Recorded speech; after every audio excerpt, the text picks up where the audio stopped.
Assalamualaikum warahmatullahi wabarakatuh. Alhamdulillahirrabbilalamin. Asyhadu an la ilaha illallah wa asyhadu anna muhammadar rasulullah. Raditu billahi rabba wa bil islami dina wa bi muhammadin nabiyya wa rasula. Rabbi shrah li sadri wa yassir li amri wahlul 'uqdatam min lisani yafqahu qawli. Puji syukur pada Allah bahwa pada kesempatan ini kita masih bersua ya, walaupun melalui ruang yang online ya, melalui YouTube ya. Kita akan membahas pada kesempatan ini adalah tentang mikroba rumen ternak ruminansia ya. Ini sangat menarik ya untuk pengetahuan kita bagaimana nantinya membuat strategi di dalam memformulasi ransum ya, agar proses pencernaan ternak ruminansia kita itu bisa menjadi lebih optimal tentunya ya. Nah, mikroba rumen ternak ruminansia ini ya adalah mikroba yang ada di dalam rumen ternak ruminansia, adalah suatu kunci penting atau kunci sukses di dalam proses pencernaan ya, dimana ternak ruminansia itu bisa kita berikan pakan yang sangat kasar, serat kasar yang tinggi, dia bisa memprosesnya. Nah, ruminansia seperti sapi, domba, dan kambing ya, termasuk kerbau, memiliki sistem pencernaan yang unik ya, yang melibatkan serangkaian tahap fermentasi mikroba di dalam rumen sapi tersebut atau ternak ruminansia tersebut ya.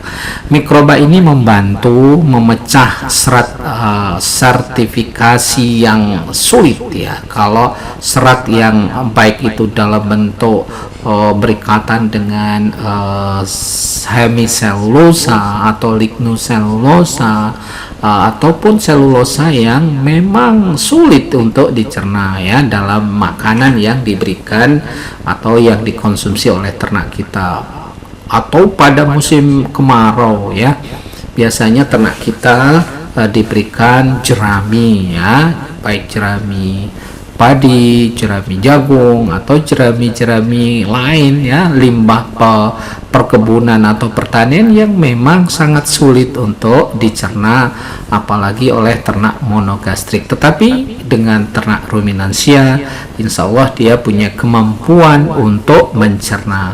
Ini sesuatu yang maha besar ya, sesuatu yang sangat menarik sekali ya kalau kita pelajari dengan baik. Ibarat suatu pabrik atau fermentor yang bisa mencerna serat menjadi nanti digunakan atau dihasilkan energi yang dipergunakan oleh ternak yang kita pelihara ya.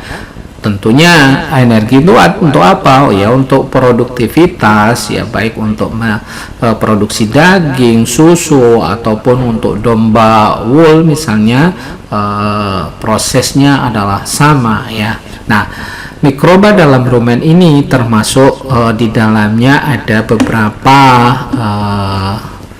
mikroba, diantaranya yang paling dominan itu adalah bakteri, kemudian yang kedua itu juga ada protozoa dan fungi. Nah, mereka ya bekerja secara sinergis dalam suatu ekosistem mikrobiologis yang kompleks ya di dalam rumen itu.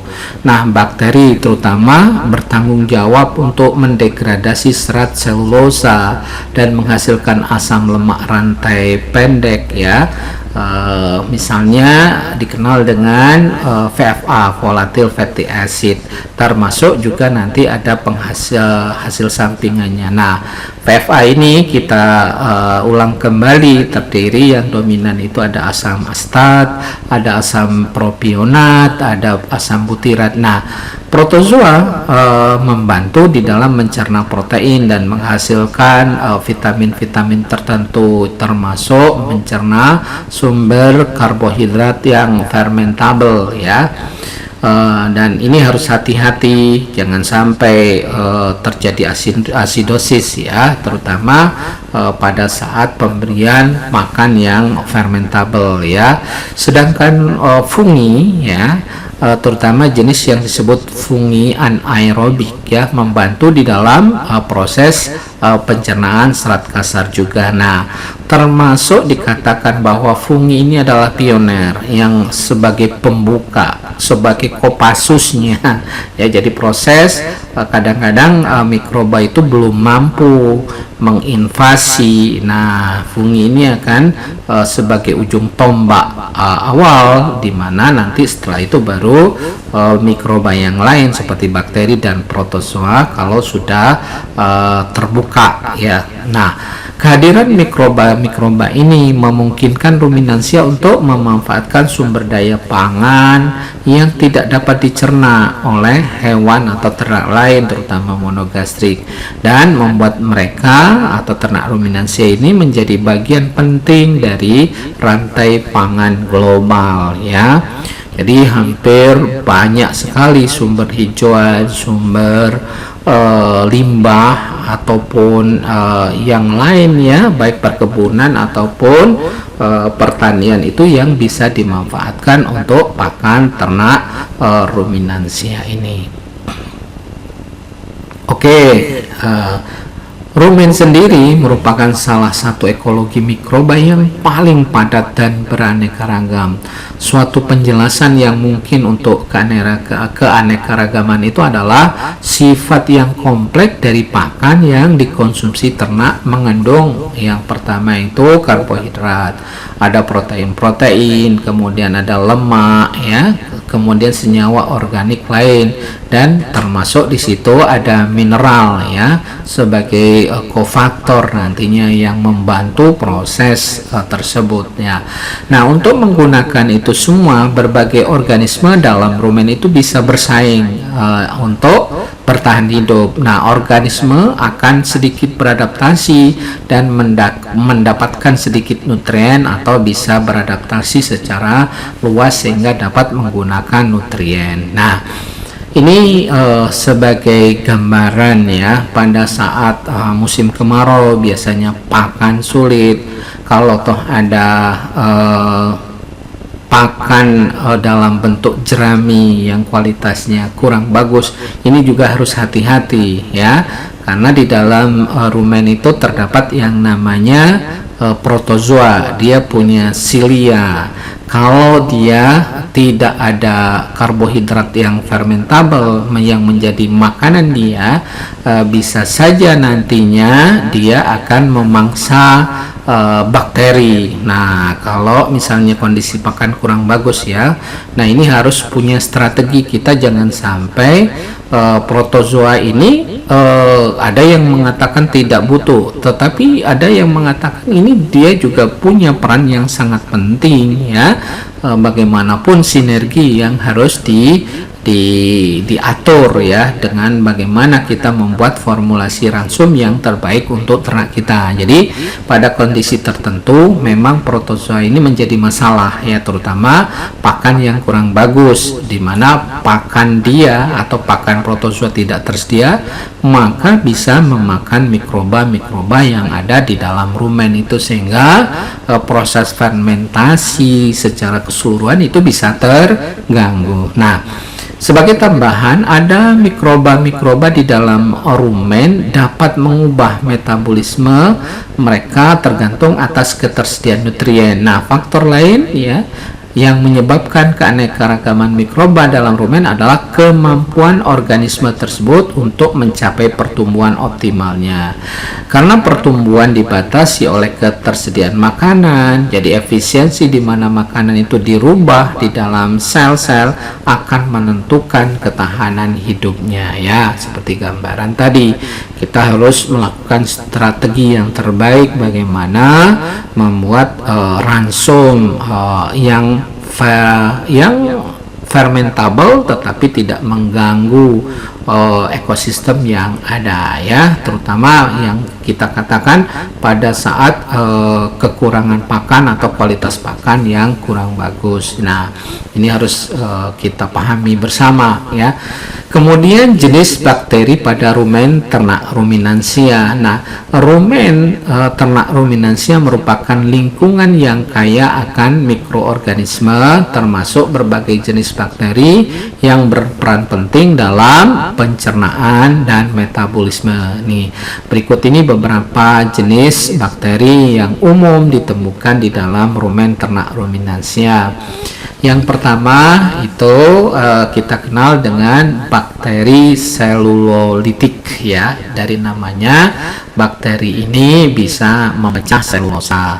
Komponen utama dalam dinding sel tanaman. Selulosa ini adalah komponen utama di dalam dinding sel tanaman. Contohnya adalah Fibrobacter spp ya, ada Ruminococcus ya, ada Butyrivibrium ya. Mereka membantu di dalam proses pencernaan serat kasar dan memproduksi asam lemak rantai pendek sebagai hasil samping atau yang dikenal dengan VFA, volatile fatty acid ya, dimana VFA ini terdiri yang utama itu adalah asam astat, asam propionat, asam butirat, tergantung bagaimana kita mengarahkan, apakah mau penggemukan ataupun mau produksi susunya. Ini nanti harus ada strategi khusus ya, bagaimana kita merancang ransum yang akan kita berikan. Nah,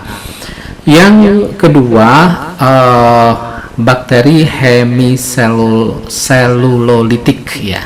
Nah, bakteri ini bertanggung jawab untuk mencerna hemiselulosa yang merupakan karbohidrat kompleks lainnya dalam dinding sel tanaman. Contoh bakteri hemiselulolitik ini termasuk Prevotella dan termasuk juga ada dari jenis Ruminococcus ya. Kemudian ada bakteri pektinolitik ya. Bakteri ini memecah pektin ya sesuai dengan substratnya. Bakteri itu menyesuaikan ya. Ada karbohidrat yang ditemukan dalam dinding sel tanaman. Contoh bakteri pektinolitik ini termasuk Bacteroides ya dan Prevotella ya. Itu beberapa contoh. Yang ketiga, maaf ya, yang berikutnya, yang keempat itu bakteri amilolitik ya. Bakteri ini memecah amilum yang merupakan sumber karbohidrat dalam bentuk biji-bijian dan tanaman pakan ya. Contoh bakteri amilolitik ini termasuk Streptococcus ya, ada Lactobacillus dan lain-lain ya. Kemudian ada bakteri proteolitik ya. Bakteri ini mencerna protein dalam pakan dan menghasilkan asam amino dan senyawa nitrogen lainnya ya. Contoh bakteri proteolitik ini termasuk ada Bacteroides dan Clostridium ya. Kemudian ada bakteri metanogenik ya. Dari namanya sudah bisa ditebak ya. Bakteri ini akan menghasilkan gas metan sebagai produk sampingan dari proses fermentasi tersebut. Nah, ini yang sering disinyalir ya. Ini kalau lepas ke udara atau ke lingkungan itu akan bisa terjadinya perubahan ya, konteks perubahan iklim ya, gas rumah kaca dan lain-lain. Nah, contoh bakteri metanogenik ini termasuk Methanobrevibacter ya, dan termasuk juga ada dari jenis Methanosarsina ya. Nah, ini beberapa contoh. Nah, berikutnya adalah bakteri asam laktat. Nah, bakteri ini menghasilkan asam laktat sebagai hasil fermentasi karbohidrat. Contohnya bakteri asam laktat ini termasuk Lactobacillus ya, termasuk juga ada dari jenis Streptococcus. Nah, bakteri-bakteri ini bekerja secara sinergis ya.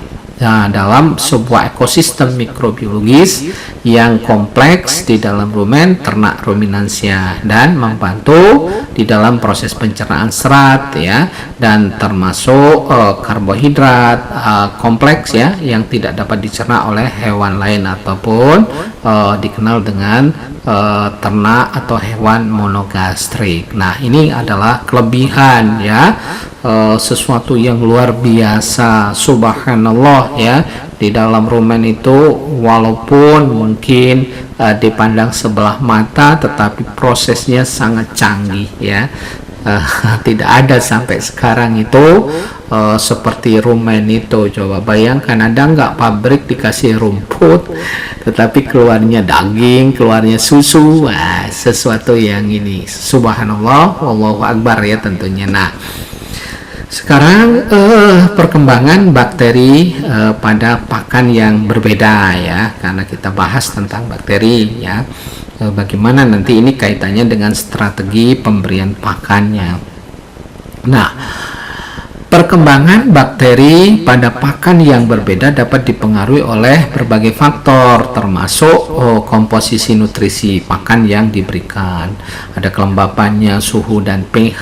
Ini kaitannya kalau suhunya terlalu panas ya mungkin sapi lebih banyak minum ya, seperti layaknya manusia juga.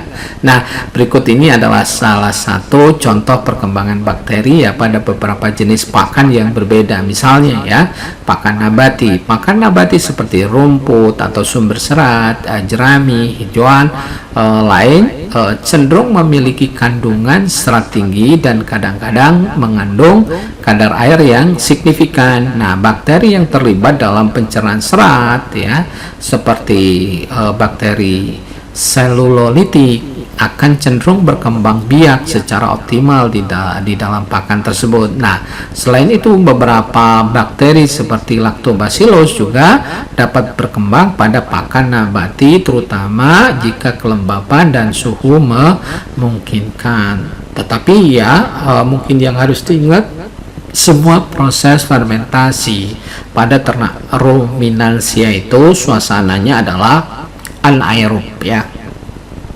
Bahkan kalau kita mencoba mencontoh ya secara in vitro, proses pencernaan itu harus dijenuhkan dengan CO2 itu di dalam tabung fermentornya. Nah, yang kedua, pakan konsentrat. Pakan konsentrat seperti biji-bijian ya, dan pakan yang mengandung lebih sedikit serat dan lebih banyak energi akan mendukung perkembangan bakteri yang memecah karbohidrat kompleksnya. Bakteri seperti Streptococcus dan Lactobacillus mungkin lebih dominan pada jenis pakan ini ya. Misalnya ya, pada ternak yang kita lakukan fattening atau penggemukan yang biasanya diberikan pakan konsentrat yang banyak. Nah, ini nanti yang berkembang banyak tentunya bakteri yang berhubungan mencerna substrat tadi ya, diantaranya tadi Streptococcus dan Lactobacillus. Nah, ini harus hati-hati,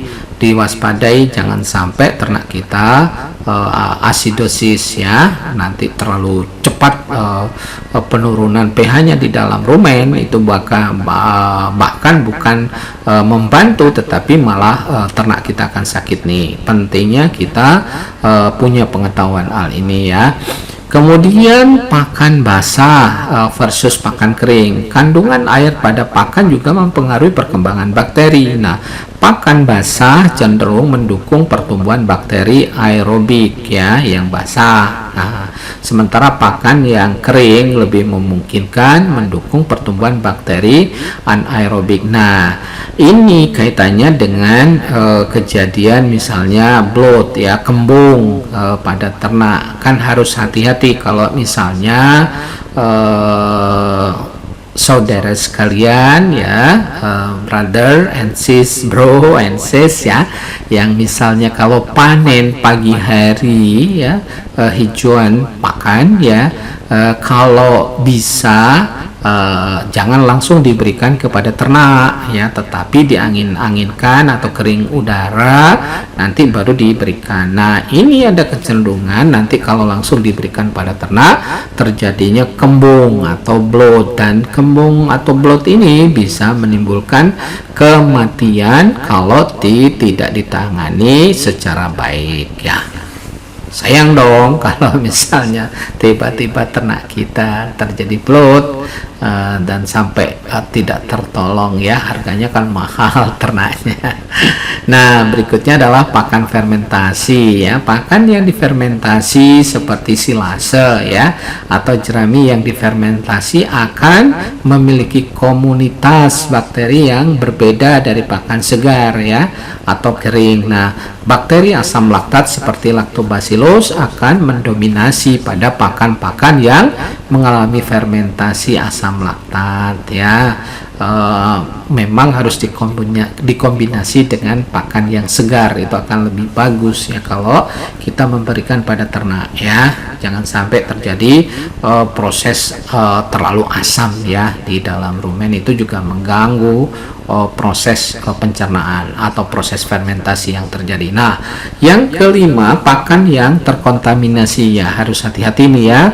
Pakan yang terkontaminasi oleh bakteri patogen atau bakteri pengurai yang mungkin mengalami perkembangan mikroorganisme yang tidak diinginkan ya, yang dapat menyebabkan penurunan kualitas pakan dan bahkan membahayakan kesehatan ternak yang mengkonsumsinya. Misalnya pakan kita sudah terjadi proses pembusukan ya, atau menjelang menjadi kompos nanti ya, sudah jangan diberikan pada ternak ya. Beda ya silase dengan yang hijauan yang sudah mau mengarah menjadi kompos ya.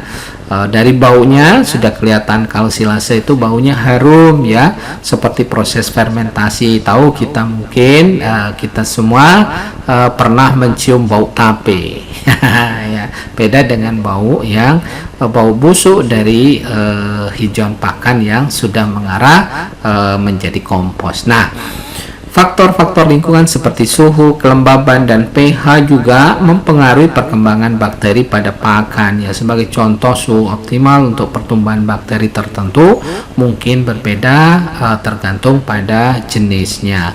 Oleh karena itu, pemahaman tentang kondisi lingkungan mendukung pertumbuhan bakteri tertentu pada pakan dapat membantu dalam manajemen pakan yang efektif untuk ternak dan hewan ya peliharaan kita ya. Jadi itu penting. Jadi kalau misalnya stok kita, pakan kita dalam jumlah banyak atau hijauan ataupun konsentrat, itu di dalam proses penyimpanan ya, itu harus benar-benar kita perhatikan atau kita harus tahu bagaimana cara penyimpanan yang baik ya. Oke. Berikutnya jenis protozoa ya pada rumen ternak ruminansia. Nah, protozoa ini juga memainkan peran penting di dalam pencernaan ternak ruminansia dengan membantu dalam proses fermentasi rumen ya. Berikut ini adalah beberapa jenis protozoa untuk ditemukan di dalam rumen ternak ruminansia ya. Disclaimer dulu, ada program namanya defaunasi ya. Pada kondisi tertentu memang protozoa kita upayakan mengurangi, tetapi tidak mematikan semua ya, menggunakan agen defaunasi. Nah, biasanya penggunaan bahan-bahan agen defaunasi ini adalah makanan yang banyak mengandung saponin, di mana nanti secara terbatas dia bisa mengurangi defaunasi ya. Jadi nanti kita pelajari secara khusus bagaimana kita mempelajari hijauan atau pakan yang banyak mengandung defaunasi. Nah, kalau buah yang jelas yang pernah kita teliti itu adalah buah lerak ya, atau Apindus rarak ya. Kalau di Jawa suka digunakan untuk mencuci batik ya. Nah, ini juga efektif sebetulnya digunakan untuk sebagai agen defaunasi pada kondisi tertentu di mana ternak kita pakannya kurang bagus, maka sebagian atau sebagian kecil protozoa itu kita kendalikan dengan agen defaunasi ini. Nah, kita kembali lagi ya ke jenis protozoa. Yang pertama itu Entodiniomorphis ya. Entodiniomorphs ya, ini adalah kelompok protozoa yang umum ditemukan di dalam rumen ternak ruminansia. Mereka memiliki bentuk yang khas dengan tubuh yang tersegmentasi menjadi berbagai kompartemen ataupun kantong. Nah, Entodiniomorphs umumnya memakan serat selulosa dan berperan dalam pencerahan serat yang agak rumit ya. Nah, yang kedua itu adalah holotrich ya. Kelompok ini umumnya memiliki tubuh bulat dan rambut cambuk seragam yang menutupi seluruh permukaan tubuh mereka. Holotrich biasanya memakan partikel-partikel pakan yang lebih kecil termasuk bakteri-bakteri. Nah, ini ya, serta berkontribusi di dalam pencernaan protein. Jadi harus hati-hati. Kita tahu bahwa protozoa ini dari jenis ini dia punya silia dan bisa bergerak pada kondisi tertentu seperti yang dijelaskan di awal, itu bisa memangsa, memakan bakteri, dan ini akan berdampak pada proses fermentasi secara keseluruhan. Kemudian yang ketiga adalah isotrich ya. Protozoa ini seringkali memiliki tubuh berbentuk silindris dengan flagel pada ujung anterior dan posterior. Nah, mereka cenderung memakan bakteri dan partikel-partikel pakan yang lebih kecil ya. Ini kenapa kita harus membuat strategi ya, bagaimana jangan sampai bakteri yang kita harapkan yang dominan yang berperan di dalam proses fermentasi ini akan terganggu. Nah, yang keempat itu Diplodinids ya. Kelompok ini umumnya memiliki tubuh besar dengan dua nukleus yang terpisah. Diplodinids ini juga memainkan peran penting di dalam degradasi serat dan pencernaan pakan yang kompleks. Kemudian yang berikutnya, yang kelima, oligotrich ya. Protozoa ini umumnya lebih kecil daripada beberapa kelompok lainnya dan memiliki rambut cambuk pendek yang tersebar di seluruh tubuh mereka.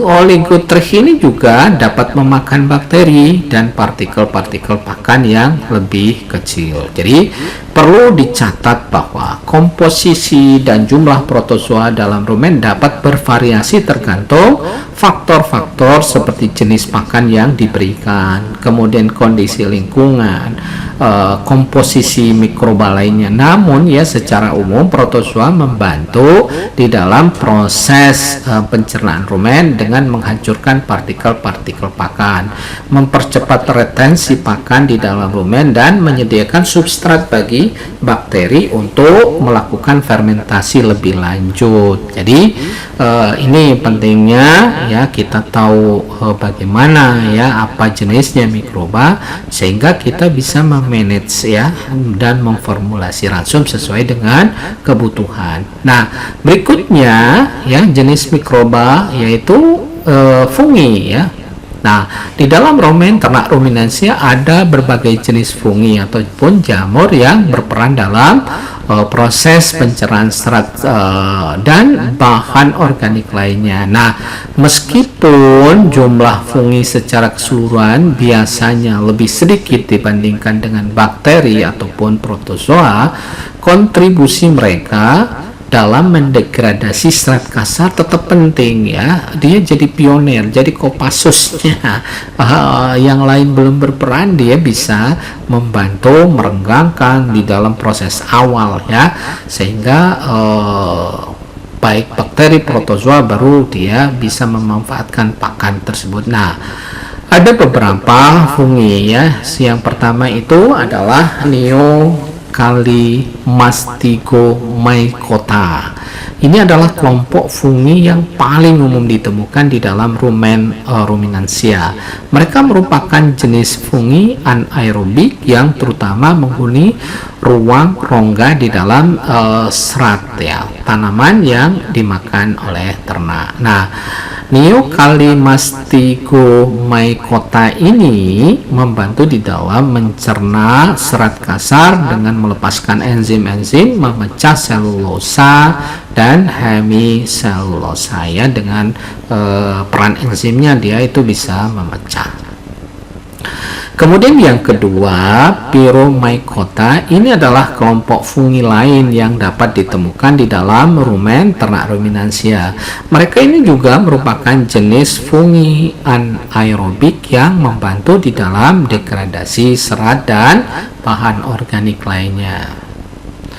Nah, yang ketiga, Anaeromyces ya, salah satu genus fungi yang umum ditemukan di dalam rumen. Anaeromyces ini memiliki peran penting di dalam pencernaan serat kasar dan memecah kompleks karbohidrat. Nah, yang keempat ya, Orpinomyces ya, genus fungi ini juga berperan dalam mendegradasi serat dan pencernaan bahan organik dalam rumen ternak ruminansia. Nah, fungi-fungi ini biasanya hidup dalam simbiosis ya dengan bakteri ataupun protozoa di dalam rumen dan membentuk suatu ekosistem mikrobiologis yang kompleks dan saling mendukung ya. Tetapi pada kondisi tertentu memang nanti bisa berbeda. Nah, mereka memainkan peran penting di dalam pencernaan serat yang sulit dicerna oleh hewan ruminansia, sehingga akan membantu hewan tersebut memperoleh nutrisi yang diperlukan dari pakan ternak yang kita berikan. Nah, sekarang kaitannya dengan strategi pemanfaatan mikroba rumen untuk peningkatan produktivitas ternak kita. Nah, pemanfaatan mikroba rumen untuk meningkatkan produktivitas ternak ini penting ya. Jadi nanti berhubungan dengan manajemen bagaimana kita mengelola ransum atau pakan yang diberikan. Yang pertama misalnya ya, bagaimana caranya? Bisa juga kita lakukan suplementasi probiotik. Nah, probiotik adalah mikroorganisme hidup yang memberikan manfaat kesehatan dan pada inangnya ketika diberikan pada jumlah yang sesuai ya dalam konteks ternak ya.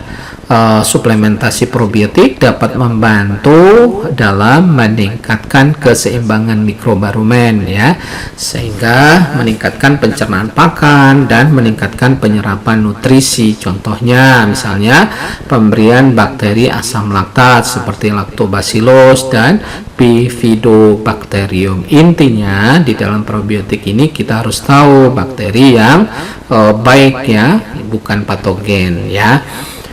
Nah, sebagai contoh yang paling mudah, bukan endorse, bukan memasarkan, ini contoh kalau untuk manusia Yakult misalnya ya, dia mengandung L-Shirotacea yang memang sudah diteliti bisa membantu di dalam proses pencernaan pada manusia. Nah, demikian juga bisa kita bantu ternak kita itu dengan probiotik juga dari jenis tadi ya, Lactobacillus dan Bifidobacterium. Yang kedua, kita lakukan suplementasi enzim. Enzim pencernaan tertentu dapat ditambahkan ke pakan ternak untuk meningkatkan pencernaan serat-serat ya dan bahan organik lainnya. Enzim tersebut membantu di dalam pemecahan ikatan kimia dalam makanan yang sulit dicerna, sehingga dapat meningkatkan ketersediaan nutrisi bagi ternak. Ya, sebetulnya enzim itu dimulai sejak awal ya, termasuk di dalam proses mastikasi, mengunyah, memamah biak dari ternak ruminansia dicampur dengan enzim yang ada di air liur ya. Jadi itu proses awal. Nah, yang ketiga, manipulasi mikroba rumen melalui pakan. Jadi komposisi pakan dapat dimanipulasi ya. di dalam ransum, membuat ransumnya untuk mempengaruhi populasi mikroba rumen. Nah, pemberian pakan yang lebih cocok untuk mikroba tertentu dapat meningkatkan aktivitas dan pertumbuhan mikroba tertentu. Misalnya, pakan dengan kandungan serat yang tinggi dapat mendukung pertumbuhan bakteri selulolitik dan bisa kita arahkan. Misalnya kita mau mengarahkan ke asam astat, ini sumber hijauan ditingkatkan atau diberikan. Tetapi kalau misalnya kita mau mengarah ke propionat, itu pakan konsentrat yang kita tingkatkan. Nah, seperti itulah bagaimana kita membuat strategi di dalam memformulasi ransum yang kita berikan kepada ternak kita. Nah, berikutnya yang keempat itu adalah fermentasi pakan. Fermentasi adalah proses biologis yang dimana mikroorganisme mengubah substrat organik menjadi produk-produk yang lebih sederhana. Nah, fermentasi pakan dapat meningkatkan ketersediaan nutrisi, meningkatkan daya cerna ternak. Jadi, misalnya ya silase adalah salah satu contoh pakan yang difermentasi secara anaerobik yang dapat meningkatkan kandungan asam lemak rantai pendek atau VFA ya, dan memperbaiki ketersediaan nutrisi bagi ternak. Nah, ini proses ini sebetulnya ya sangat bagus ya digunakan sebagai perlakuan awal ya. Jadi awalnya hijauan tersebut belum bisa secara langsung dimanfaatkan oleh ternak. Nah, ini diproses dulu ya, sehingga disiapkan supaya makanan itu menjadi tersedia bagi bakteri di dalam ataupun mikroba di dalam rumen. Nah, yang kelima, penggunaan aditif. Nah, aditif pakan tertentu dapat ditambahkan ke pakan ternak ya untuk mengendalikan pertumbuhan mikroba tertentu dalam rumen. Contoh misalnya aditif tertentu antibakteri, antimikroba ataupun senyawa-senyawa yang mengatur pertumbuhan mikroba tertentu, termasuk yang sudah kami jelaskan di awal sebagai agen defaunasi. Biasanya digunakan sumber saponin karena saponin ini begitu masuk di dalam rumen bisa memecah, istilahnya melisiskan protozoa ya. Ini juga untuk mengendalikan sebetulnya ya. Kemudian yang keenam tentunya ternaknya itu sendiri atau pemulihan ternak. Pemulihan ternak dapat digunakan untuk mengembangkan genotipe hewan yang memiliki hubungan simbiosis yang lebih baik dengan mikroba rumen, sehingga peningkatan kemampuan pencernaan dan produktivitas ternak secara keseluruhan. Nah, ini salah satu contoh ya, jenis ternak atau spesies ternak tertentu memang punya kemampuan yang lebih bagus ya. Misal salah satu contoh sapi unggul misalnya ya, atau peranakan unggul ya, sapi Brahman yang asalnya memang ketuanya dari India sana, itu punya kemampuan yang lebih bagus untuk pemanfaatan pakan yang seratnya sangat tinggi ya, termasuk di kerbau ya. Kerbau itu sangat luar biasa ya di dalam memanfaatkan serat yang diberikan. Nah, jadi strategi-strategi ini dapat membantu di dalam meningkatkan efisiensi pakan, kemudian termasuk penyerapan nutrien atau nutrisinya, kesehatan ternak, dan produktivitas secara keseluruhan dalam industri peternakan. Penting untuk mempertimbangkan berbagai macam faktor seperti jenis ternak yang kita pelihara, kondisi lingkungan ya. Untuk sapi-sapi tertentu memang harus kondisi yang dingin, misalnya sapi merah, Friesian Holstein, itu kalau bisa jangan di tempat yang terlalu panas, itu akan nanti bisa berdampak di dalam proses nanti pencernaannya. Dan juga tujuan produksi ya ketika menerapkan strategi pemanfaatan mikroba rumen ini. Nah, itulah yang bisa kita sampaikan pada kesempatan ini, semoga bermanfaat ya. Nah, nanti kita sharing kembali, kita sebarkan pengetahuan ini supaya produktivitas ternak kita ya, supaya kita swasembada pangan, terutama pangan protein hewani ini, terutama daging ya, ini bisa kita dapatkan tentunya ya. Mungkin cukup sekian. Nasrun minallah fathun qarib. Wassalamualaikum warahmatullahi wabarakatuh.